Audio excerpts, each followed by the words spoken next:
Hi everyone, I'm Mimmi, this from C-Mimmi-O. Welcome back to the channel. Today's topic, we're talking about neuromarketing in B2B. It's all about how buyers actually are making their decisions on purchases. A lot of us want to think that when you're doing business in B2B, the buyers are a lot more rational than in their other daily life. And on the surface, B2B purchasing, it looks very logical because you have procurement teams, spreadsheets, ROI calculations and calculators, vendor comparisons, committees, data sheets, long evaluation cycles. So everything, of course, is happening analytically and objectively. Well, so it seems. But the truth is that the people making those decisions still have human brains. And human brains are always influenced by emotion, psychology, cognitive bias, subconscious decision-making patterns. Neuromarketing is application of neuroscience and psychology principles to marketing and sales. And especially in B2B tech, understanding how these buyers actually make their decisions can be the difference between campaigns that resonate and campaigns that completely fail. Let's talk about why B2B buying is emotional, how psychological triggers shape entire enterprise decisions, the neuroscience behind trust and persuasion, and how B2B marketers can use neuromarketing ethically and effectively. Okay, I love to show Mythbusters, and I'm here to bust another myth, the rational B2B buyer.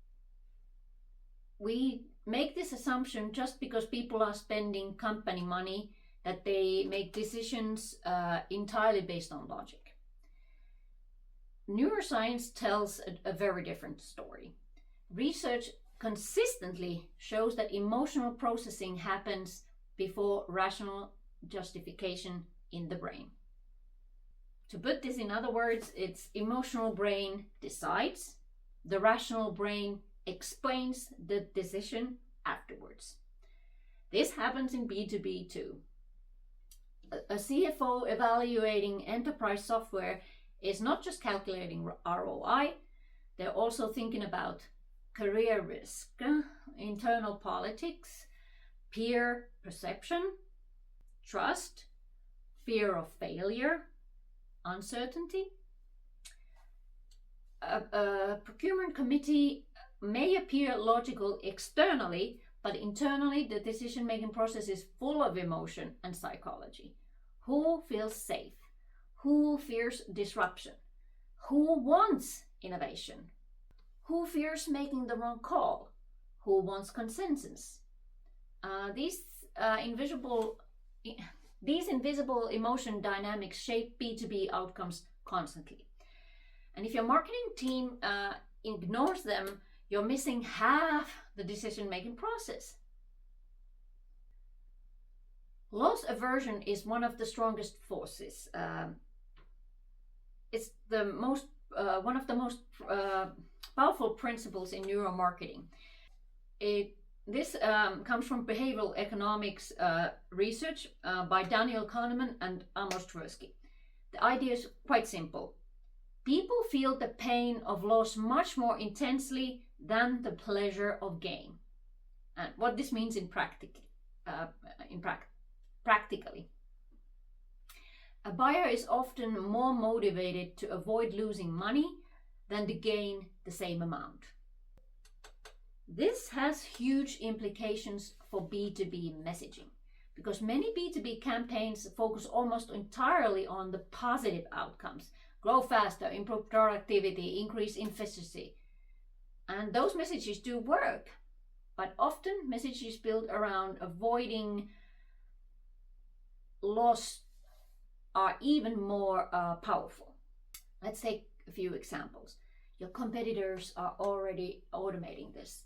Every month without optimization costs your business thousands.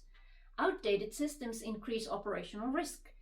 Manual workflows create hidden revenue loss.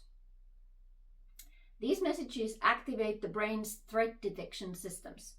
And psychologically, humans are wired to prioritize threats, and especially in uncertain environments. The social proof then drives enterprise decisions.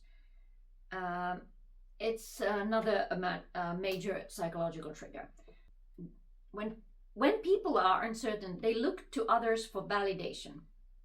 And this is incredibly powerful in B2B because enterprise technology decisions involve risk. Nobody wants to make the wrong decision publicly. So buyers naturally then ask, who else is using this? What do industry leaders think? What are our competitors doing? Which platforms are becoming standard? This is why case studies, testimonials, analyst reports, customer logos, and peer recommendations matter so much. They reduce perceived risk.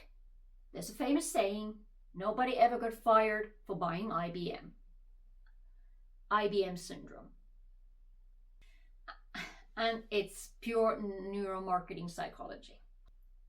The value is not only about pure technical capability, it's psychological safety. Buying the market leader reduces personal career risk. And it's still valid today. Companies often choose widely adopted platforms not because they are objectively better, but because widespread adoption signals safety and legitimacy. So in a sense, social proof becomes emotional insurance. Let's talk about anchoring. It's one of the most fascinating psychological effects in decision making. The first number of reference point people see strongly influences how they evaluate everything afterwards. Let's take an example. If a software vendor first presents a $500,000 enterprise package, suddenly the 200,000 option feels very reasonable, even if it initially seemed very expensive. The first number creates the mental frame of reference. And this happens everywhere in B2B. Pricing, negotiations, packaging, proposal structures, vendor comparisons, and even timelines. The first anchor shapes the expectations.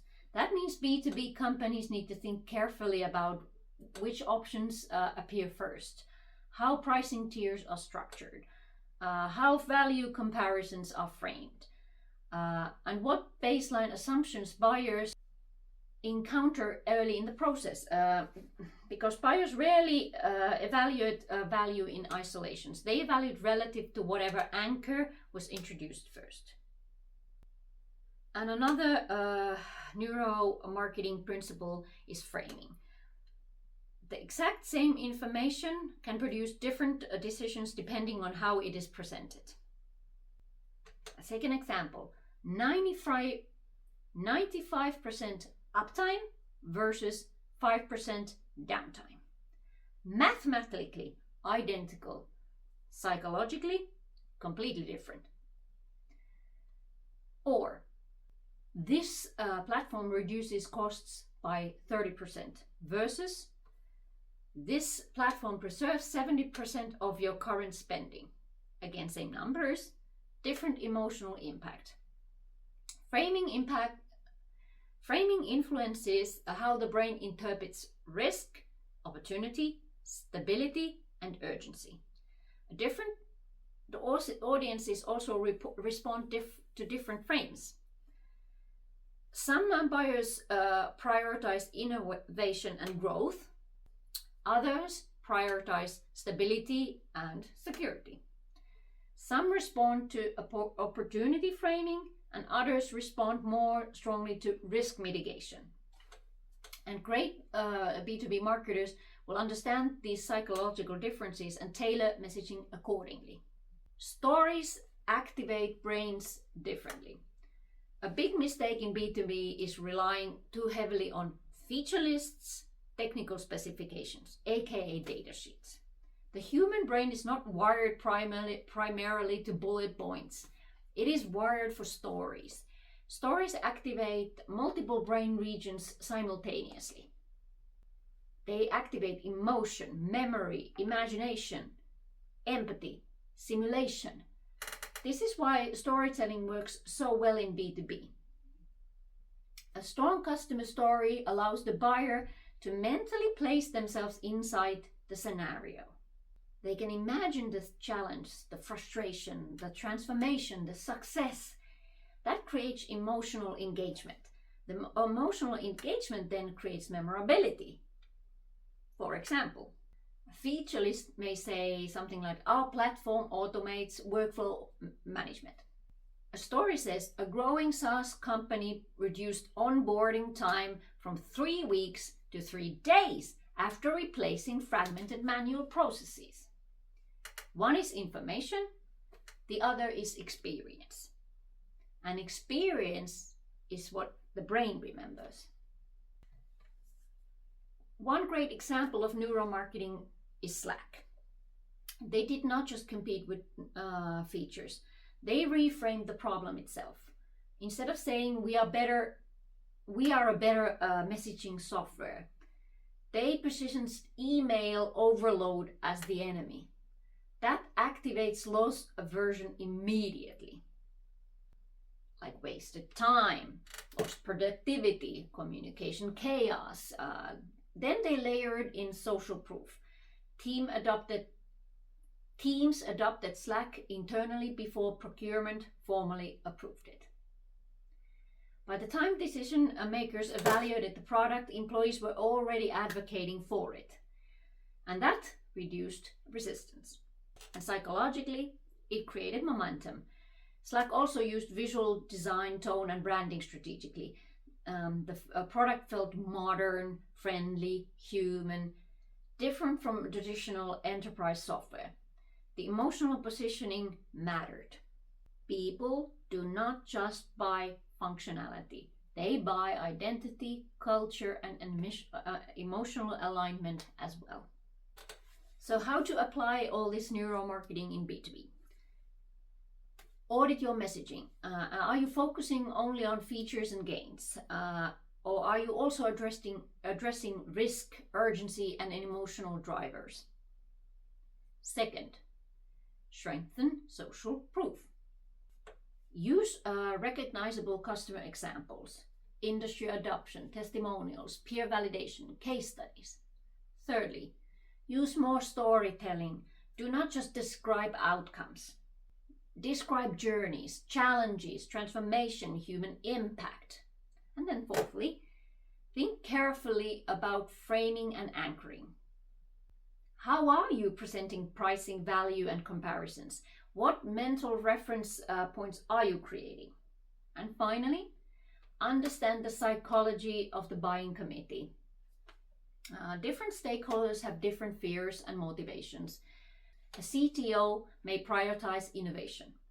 A CFO may prioritize risk reduction. Operations, they may prioritize simplicity. Legal may prioritize compliance. You need to tailor your communication to the emotional realities behind each role. B2B markets are becoming more crowded and buyers are facing more complexity. And this is where neuromarketing becomes increasingly important. Products are often technically similar. Features converge. Technology evolves quickly. Companies that deeply understand buyer psychology create this major competitive advantage because they communicate more effectively. They build trust faster, reduce friction, create stronger emotional resonance, and create stronger emotional resonance. The goal is not here to exploit people psychologically. The goal is to communicate in ways that align with how humans naturally process information and make decisions, creating better experiences for everyone. So remember that behind every procurement process, every ROI spreadsheet, every enterprise software evaluation, there's still a human brain making the final decision. A brain shaped by emotion, bias, fear, trust, stories, and psychology. Also, B2B decisions are never purely rational because we are human. The future of B2B marketing belongs to the companies that understand humans first and humans best. I wrote a blog post about it. The link is in the description. That's all from me now. Bye.